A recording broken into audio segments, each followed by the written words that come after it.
اعلیٰ حضرت کی کتاب احکام شریعت کے حصہ سوم میں یہ سوال آیا ہے۔ فرماتے ہیں علماء دین اور مفتیان شرع مدین کی بوسہ دینا، قبر اولیاء اکرام اور طواف کرنا گرد قبر کے اور سجدہ کرنا تعظیماً شرع شرعی موافق مذہب حنفی جائز ہے یا نہیں؟ ہمیں فقہ حنفی کے مطابق بتایا جائے۔ جواب: بلا شبہ غیر کعبہ معظمہ کا طواف تعظیمی ناجائز ہے۔ دوسرا، اور غیر خدا کو سجدہ ہمارے شریعت میں حرام ہے۔ تیسرا، اور بوسہ قبر میں علماء کو اختلاف ہے اور احوط منع ہے، مطلب ہمارے نزدیک یہ ہے کہ بوسہ بھی نہ دیا جائے۔ خصوصاً مزارات طیبہ اولیاء اکرام کے ہمارے علماء نے تشریح فرمائی ہے کم از کم 6 فٹ پر کھڑا رہو، تقبیل چومنا تو ممکن ہی نہیں ہے۔ ان کے دھوکے سجدے کی شرائط ہے کہ 7 اعضاء لگنے چاہیے، چونکہ وہ 7 پورے نہیں ہوئے تو سجدہ نہیں ہے۔ دوسرا، سجدہ کر بھی لیں، جب تک نیت نہ ہو سجدہ نہیں ہوتا۔ تیسرا، مزارات پر جانے کا حکم نبی صلی اللہ علیہ وسلم نے خود دیا ہے، ان کو قرآن اور صحیح حدیثوں کے ذریعے رد کیا گیا ہے۔ ایاک نعبد و ایاک نستعین، یا اللہ ہم تیری عبادت کرتے ہیں اور دعا کے لیے تجھی کو پکارتے ہیں۔ عبادت کی جتنی شکلیں ہیں، نظر، نیاز، سجدہ، رکوع، عاجزی، یہ صرف اللہ کے لیے خاص ہے۔ عبادت کے جتنے طریقے ہیں یہ سب اللہ کے لیے ہیں۔ کیا رکوع اللہ کے علاوہ کسی اور کو ہو سکتا ہے؟ سورہ البقرہ کی آیت 43 وَارْكَعُوا مَعَ الرَّاكِعِينَ، رکوع کرنے والوں کے ساتھ رکوع کرو۔ کس کو؟ قبروں کو، پیغمبروں کو، انسانوں کو، رسولوں کو؟ رکوع صرف اللہ کے لیے خاص ہے۔ نیک کام کی نیت ہوگی تو ثواب ملے گا، لیکن شرکیہ کام کی نیت ہوگی تو گناہ ہوگا۔ مشکوٰۃ المصابیح 5408۔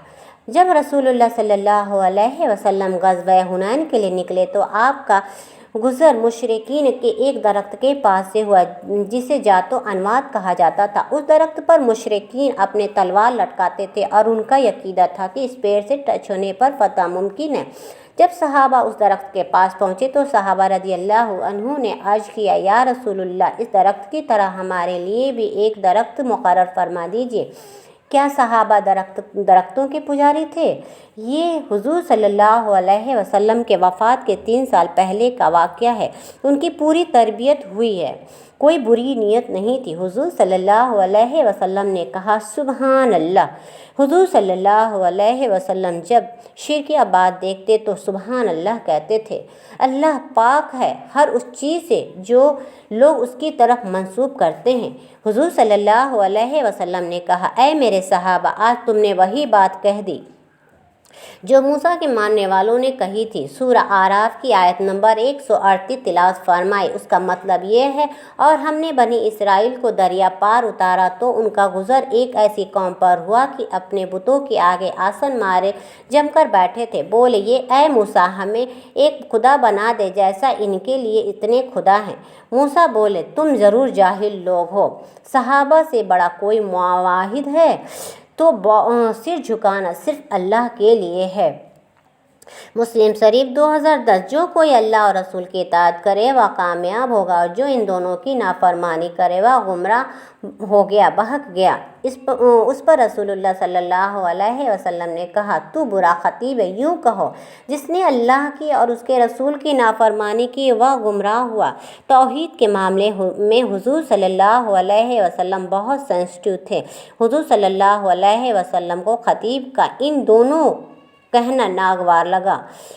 سورہ نساء 46:116 میں آیا ہے، اللہ اس گناہ کو کبھی معاف نہیں کرے گا کہ کوئی قیامت کے دن شرک کے ساتھ آیا۔ اس کے علاوہ جتنے گناہ ہیں جس کو چاہے گا معاف کر دے گا۔